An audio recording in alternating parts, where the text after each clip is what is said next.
Hello, everyone. Welcome back to Calcio Corner. I'm your host with the most, Jersey Joe Archino, joined by our Inter Milan master, Antonio Coppola. Antonio, you must be a very happy master over the Inter Milan land because right now your club sits atop the table with 15 points. Just talk to me a little bit about their meteoric rise to start the Italian football season so far. Joe, I don't even think happy is a big enough word. I think it's got to be ecstatic, thrilled, excited, all of those. But no one saw this coming, and that's where I think all this emotion has to start from. Because when you're an underdog and you find yourself in a position like this, there's nothing more that can be said. You're thrilled, and I think Inter, they're slowly flying under the radar. Now, they've caught eyes, they've caught attention as they sit at 15 points through 5 games. But earlier on, no one really gave them a shot. Everyone was still talking about Juventus after the season they had Lazio, Roma, and those teams are still there. But Inter right now, they're just on a tear. There's nothing more that can be said. No, there's no question about it, and it's funny because when we did our pre-rankings before the season started, you're 100% correct. I didn't take Inter Milan seriously. I don't think a lot of people took them seriously, but it's hard to argue with the results right now. I mean, they're just sit atop, and they have been sitting atop the table for a while, and at 15 points now. Huge matchup this weekend against Fiorentina, who is in second place in Serie A right now. How much faith do you think Inter Milan takes going into this match, just with how dominant they've been so far to start the season? Joe, they've got to just keep going how they've been going because you see in soccer, like, the luck kind of shifts. It's all like, a cycle. Yes. Last year, Inter caught a tremendous amount of unlucky breaks. They were conceding goals in, the last 5 minutes of games. They were giving penalties away to teams that they shouldn't have been giving penalties to. They were losing and tying teams like Parma, Cagliari, Cesena, Sassuolo, all the bottom feeders. This year, completely different shift. They're rattling off 1-0 victories against teams that, they should be beating, but they should be beating. Sorry, by a larger margin, but they're struggling. I mentioned a couple weeks ago, Inter had to play Carpi. Carpi, that this is their first year in Serie A. They got promoted from Serie B last year. A lot of people are criticizing Inter earlier on this season. They only got a 2-0 victory at Carpi. Look at what happened last week. Carpi ties with Napoli, and the other team that got promoted from Serie B, Frosinone, they get a tie with Juventus. That is exactly what I wanted to ask you about next. I mean, we have just seen, a complete shift. Inter Milan in first. Juventus, now I think a lot of us thought this is not going to be the same Juventus. You're missing Pirlo, you're missing Vidal, you have no more Tevez. So you're missing such a core of that team.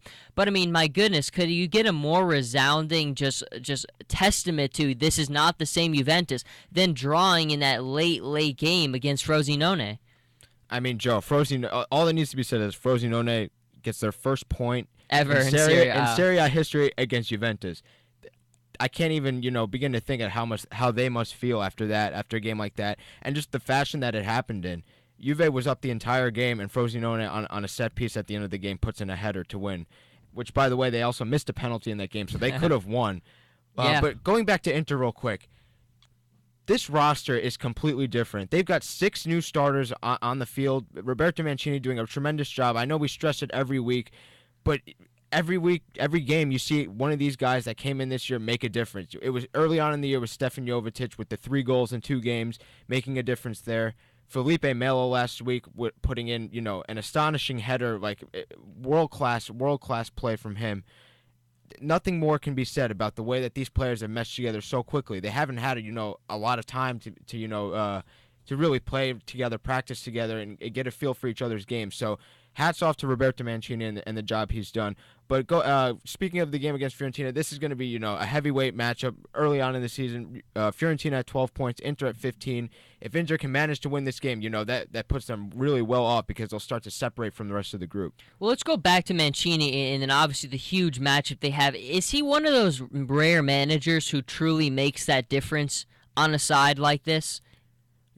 I think so, Joe, because not only does he have the experience playing in Serie A for many years with top clubs, he's also coached top clubs. He's coached Inter before. He's coached Man City. He's coached at Galatasaray. He's got the European experience. He knows his players very well, and it all goes back to the acquisitions he made. His signature, his fingerprints are all over this team, and he's got to be so happy and so excited for these guys, the way they've started out the season. nothing more can be said. He's just done a tremendous job, and every game that you watch Inter play is just fun to watch. So I think well said. I mean, his fingerprints unquestionably are just it has a firm hold on this team.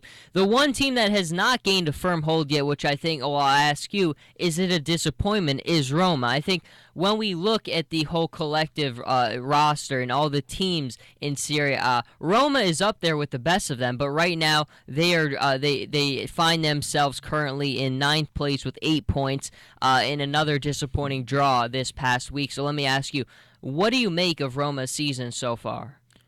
Well, Joe, they started off real well. They had that huge game against Juve, kind of put their confidence all the way up. Really, there's no. I mean, it's tough because it's early on in the year. Champions League also started. You can't forget about the Champions League because That's true. Roma gave a draw against Barcelona, unbelievable effort against Barcelona, and then they come back, kind of on, I guess a hangover trap game, whatever you want to call it, and they lose 2-1 to Sampdoria, albeit it was on an own goal. Very unfortunate situation for Roma there. I believe the week before in Serie A they tied with Sassuolo. That's a game you got to expect to win when you're Roma, but it goes back to what we again talked about weeks before. Lazio, when they are eliminated from the Champions League, they can shift their focus to Serie A. Roma is kind of an example of that. They have a huge uplifting draw against Barcelona, and then they crash again in Serie A. So they've got to find a balance where in both competitions to play their best. They really got to find that balance. And why is that balance so hard to find? I mean, even we look at Juventus, an awful start to Serie A, losing their first 2 matches for the first time in 87 years. Then they come and they beat Manchester City, who had 5 wins from 5 matches in the Premier League, and they beat them. I mean, it seems like such a weird thing and so difficult to kind of put your finger on it. Well, Joe, I think that it's the overall mentality. When you're in the Champions League, you're going up against the best club teams in the world. And I feel like, or Juve, I should say, feels like they have something to prove, especially last year when, losing in the final, they've got to be devastated. The players that remain on that team from last year have to be devastated. And they're coming out in these Champions League games, and they're playing like they have something to prove. Going back to Serie A, Juve they've run away with it the past few years. Last year they scored an unbelievable amount of unbelievable amount of points in Serie A. So they're kind of, just not flying under the radar, but they're just going through the motions. They really feel like, they don't have to worry about Serie A because they'll end up getting all the points that they need in the end. But it's showing that that's not the case. They're really struggling against some of the bottom half teams in Serie A, and we'll just have to see what happens. I mean, it's one thing to shift your focus to the Champions League, but you can't forget about Serie A because it is an important competition, and I mean they're catching notice for how poorly they've played. There's no question about it, and now it wouldn't be right if we didn't finish off the show without talking about Inter Milan again. But I think that's the question, is there are some surprises. Some people like you are not because of what Mancini has done in the offseason. I mean, are they the real deal? Can they ride out the season? Can they stay competitive the entire season and hold on to their throne? I really do think so, Joe. Just the way, going back to some of these games where they're playing in tough environments, going on the road, even in the derby, that was, I guess their first real test. That was a huge match, yes. That was their first real test, and they beat AC Milan. Now we see them go and play Fiorentina this coming weekend. It's going to be another big test, and like I mentioned before, they really have a chance to separate themselves. And Inter's another case of a team that isn't in a European competition. They're not in the Europa League this year. They're not in the Champions League.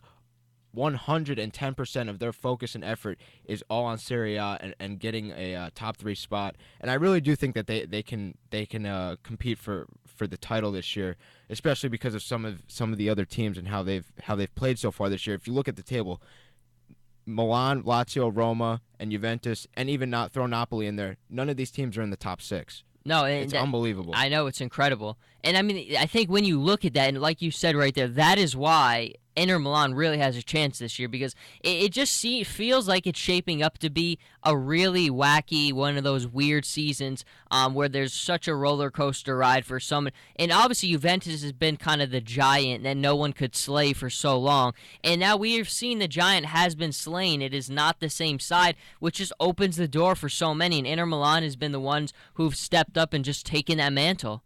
Yeah, I really think that this is the parity that Serie A has been longing for quite a while now. It's no longer, one team running away with it. There's really some tough competition.